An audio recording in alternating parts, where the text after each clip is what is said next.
Fondasi Friend, podcast anak sana sini. Hari ini kalian akan ditemani bersama Bertus, yaitu aku.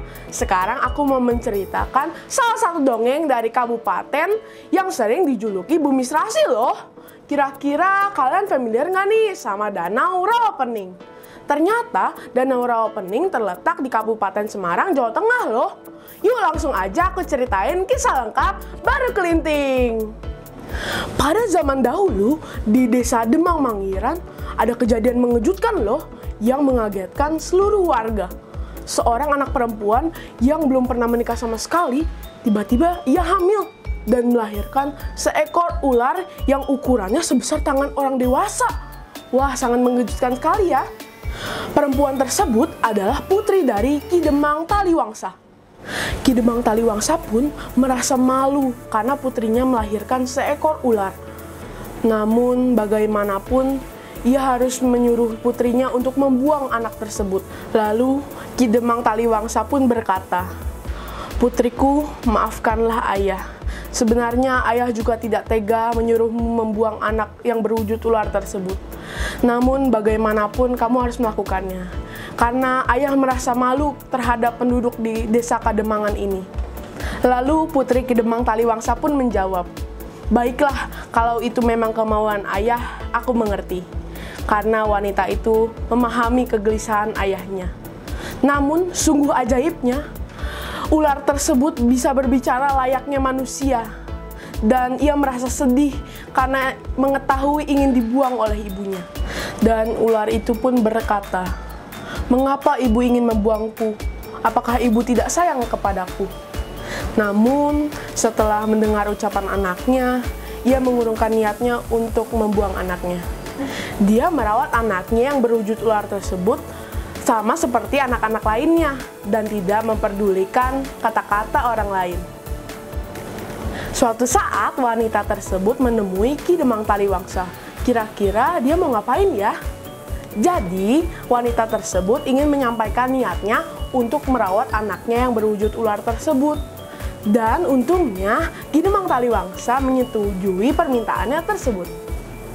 Lalu wanita itu pun berkata, "Maafkanlah aku, ayah. Aku merasa tidak tega membuang anakku sendiri. Aku berjanji akan merawatnya dan membesarkannya dengan baik, dan aku akan menasehatinya agar tidak mengganggu penduduk di sekitar."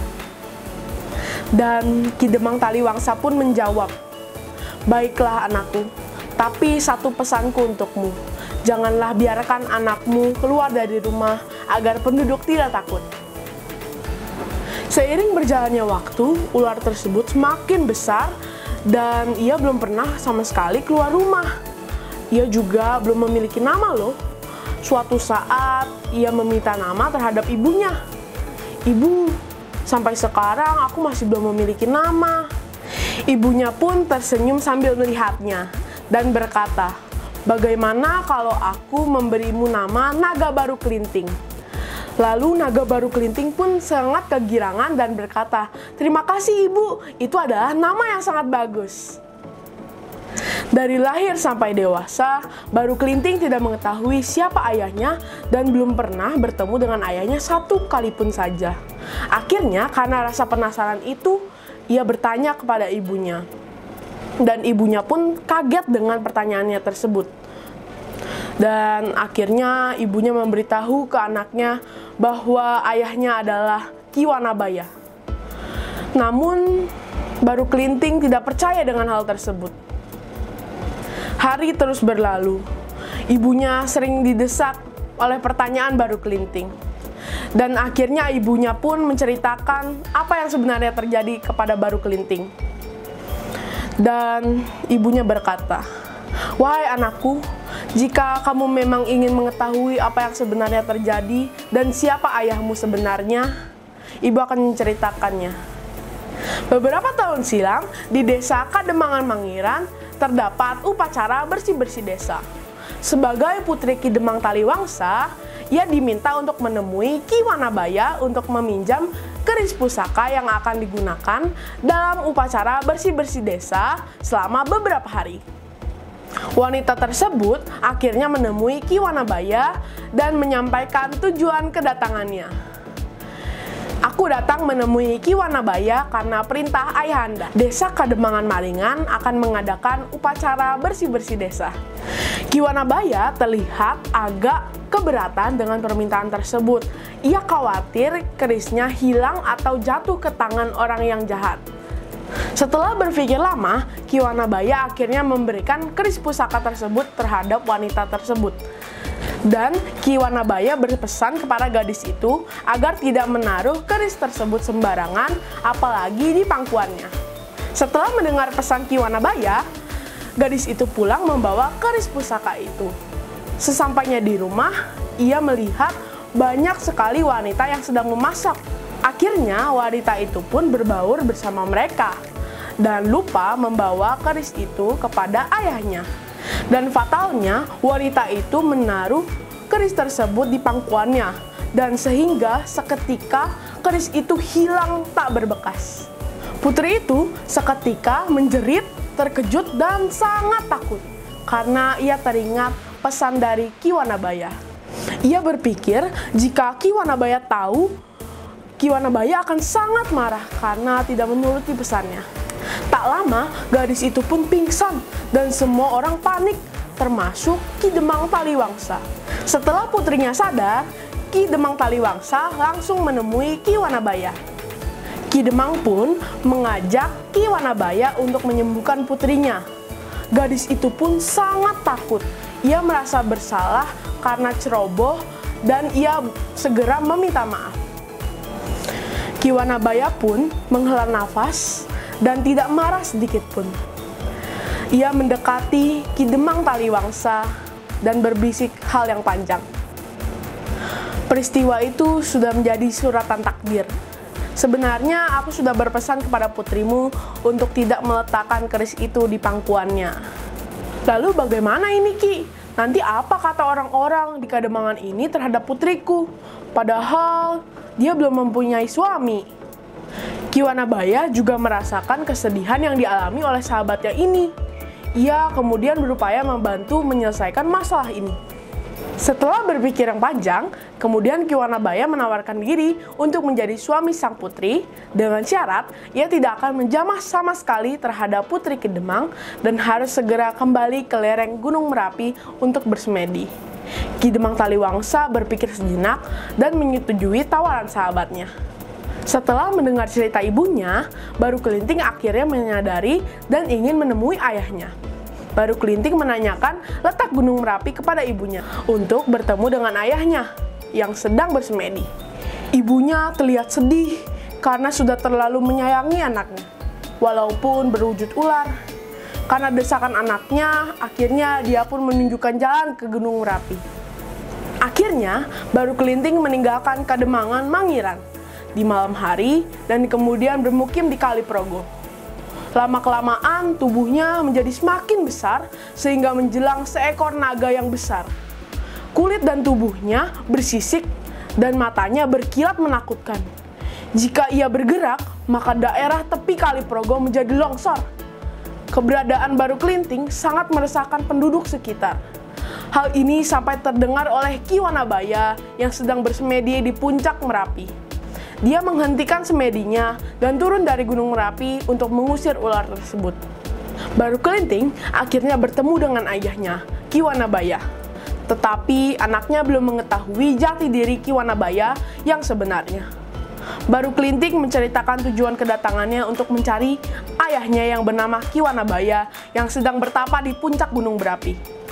Ki Wanabaya telah mendengar cerita Baru Kelinting.